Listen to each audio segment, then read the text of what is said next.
You are listening to The Real Men Feel Show with Andy Grant. Real Men Feel encourages men to allow and express all of their emotions. Despite what you may have been taught, all emotions do serve you. Real Men Feel is committed to engaging in discussions that most men aren't having, but you don't need to be a man to join us. The Real Men Feel Show is produced weekly for your growth and enjoyment. Listen to us on podcast platforms including iTunes, Google Play, Stitcher, and many more. You can also watch the show on YouTube by visiting realmenfeel.org/YouTube. Come back often and feel free to add the podcast to your favorite RSS feed or subscribe on iTunes by visiting realmenfeel.org/iTunes. You can follow us on Twitter at realmenfeelorg and at facebook.com/realmenfeelshow. All links mentioned in each episode are in the show notes found on the blog at realmenfeel.org. Your reviews, comments, feedback, and participation are welcome during the live show and anytime in our Facebook group, on Twitter, or at realmenfeel.org. Now, let's get into this week's show. Hello, and welcome to the Real Men Feel Show. This is your host, Andy Grant, and I'm running free today. It's just me. I have been home for 3 days from a excellent vacation to the Middle East. My first time to that area of the planet. I spent a week in Israel and then a week in Jordan, and I had a fantastic time.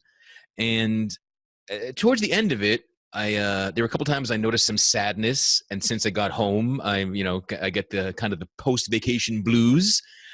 There's no one taking me to wonderful sites, and I was part of a guided tour. It was affiliated with National Geographic, so it was just full of information and experiences and lectures and archaeological sites and historic sites and religious sites.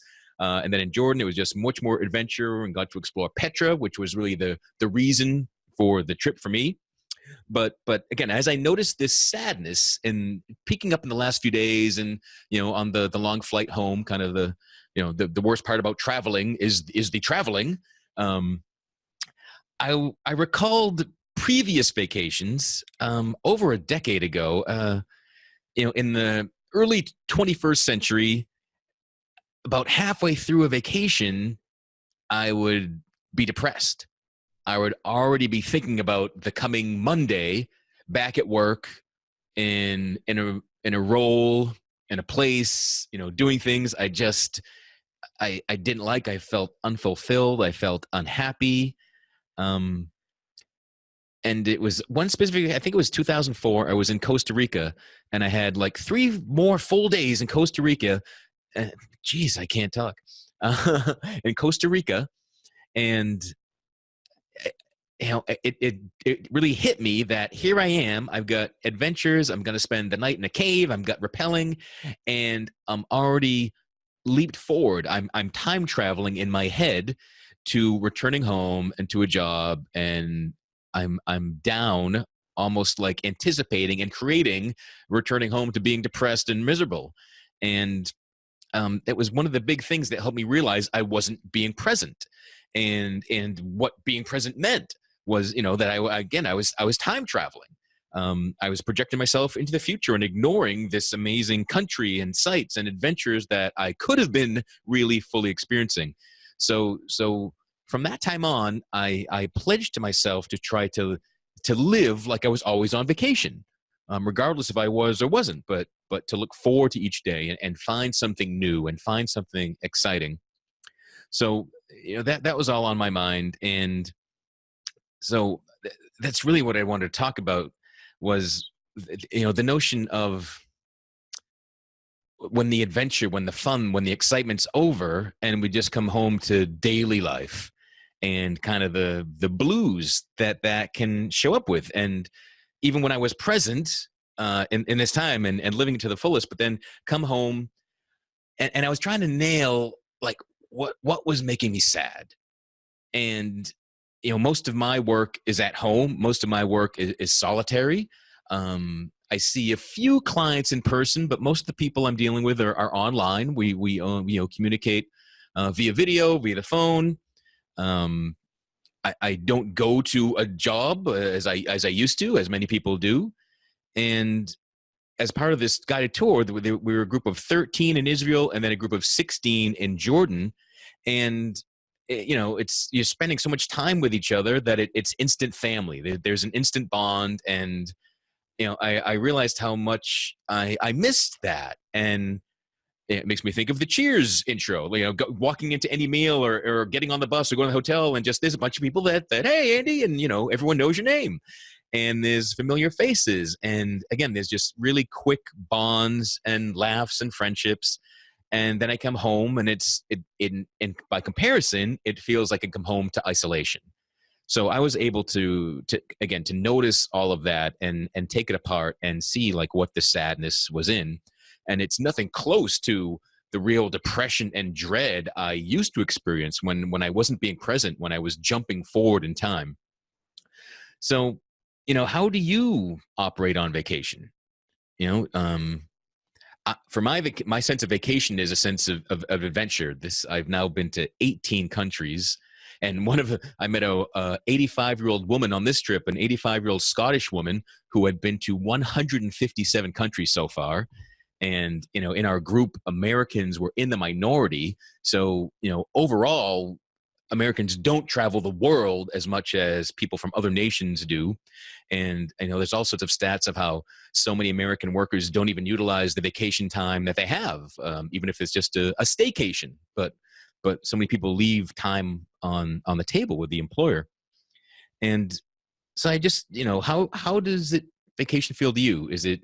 Do you like adventure? Do you like things you don't normally do in the day-to-day? Do you like just to veg out and be on the beach and just think about nothing? I was never good at that.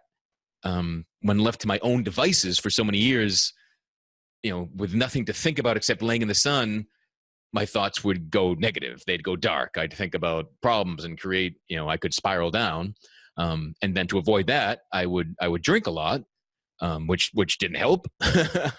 And I had one beer on this vacation, and I went to a wine tasting, and that's kind of the only time I drink now is on vacation, and it's not any big to do either. But are you projecting? Do you have the blues midway through? Are you already dreading and thinking about work, or do you make the mistake of taking work with you and continuing to work on things from the office and emails and meetings even when you're supposed to be on vacation? Because a true vacation, a true time to rejuvenate and leave work where it is, it really does recharge us, and we can come back to the old with a sense of vigor and looking forward to it. And I saw some headlines that related to some work I do, and I was excited, like, oh, neat, changes have happened, and there's things to figure out when I get back home. But again, then when I was back home, again, my first 2 days, the mornings were the toughest, and I was really down. I doubted the work I was doing. I was like thinking, boy, should I even stop this podcast? And, just all sorts of things like that. But then the universe conspires for us, I believe. And I was greeted by, as I came back home and went through all the emails I had, multiple clients wanting to schedule things. I had new clients wanting to book things. I had feedback from videos I've done and just people saying, Andy, thank God for you and glad you did this and sharing this and doing everything you're doing. So it was interesting that as I had the doubts, here was just evidence that everything's cool. And even if every day, I'm not being guided to amazing new sites and I'm not, climbing all over ancient cities and going on, 13-mile hikes, I'm doing work that matters and I'm helping people, and that still feels good. And I can still treat that like a vacation as well. Because again, it's my goal to just live like I'm on vacation and to not dread anything and to not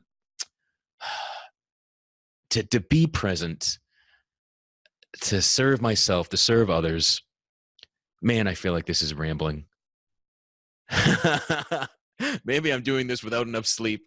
But I wanted to share this as quick as I could, as soon as I could feel it. Even this morning, as I thought about wanting to talk this, I was getting emotional. So that emotion, that sadness, that re-entry into life, definitely feels like it's past the challenging part of it. But again, I just quickly wanted to share the emotions that I had on this vacation, on prior vacations, and just to help mirror back to you and have you explore, how you feel, how you react, the emotions that show up for you when you're doing something adventurous or when you're just relaxing and trying to recharge the batteries and get some excitement back about your daily life instead of dread, which is what I had for a long time. So, that's all I wanted to say. I don't have a guest to bounce this off, so I hope this helped. If you're watching the video, I threw some pictures in from the trip, and I highly recommend checking out Israel and Jordan. It was really neat, especially Israel, to explore just the religious sites and just sacred spots for Christianity, Judaism, and Islam. It was just really mind-opening, and even the whole Palestinian-Israeli conflict, and I got to go to the West Bank. I went to the Golan Heights. I visited Palestinian refugee camps and talked with Arabs and Jews and Arab Christians and Arab Muslims and Palestinians and Jordanians and Israelis, and it was very mind-opening. I was able to see things with a much wider perspective than I get just growing up in the U.S. and catching news coverage. But it was powerful. It was deep and moving, and like I said, I felt safe in both countries. So again, highly recommend exploring the planet. I'm not a citizen of a country. I feel I'm a citizen of a planet, so I like to explore everything. But that's me. Mo, how do you like to vacation? Let me know. How do you feel about them? Do you feel good on them all the time? Do you feel down when you come back? Like, what's it like for you? Anyway, I hope this served you in some way, and we'll talk to you again soon. Be well. Thank you for listening to Real Men Feel. Reach out to us at realmenfeel@gmail.com. Learn more about Andy Grant at theandygrant.com. Until next time, visit realmenfeel.org or the Real Men Feel Facebook group and share what you thought of this episode. Please give this podcast a review on iTunes, Google Play, or wherever you are discovering Real Men Feel.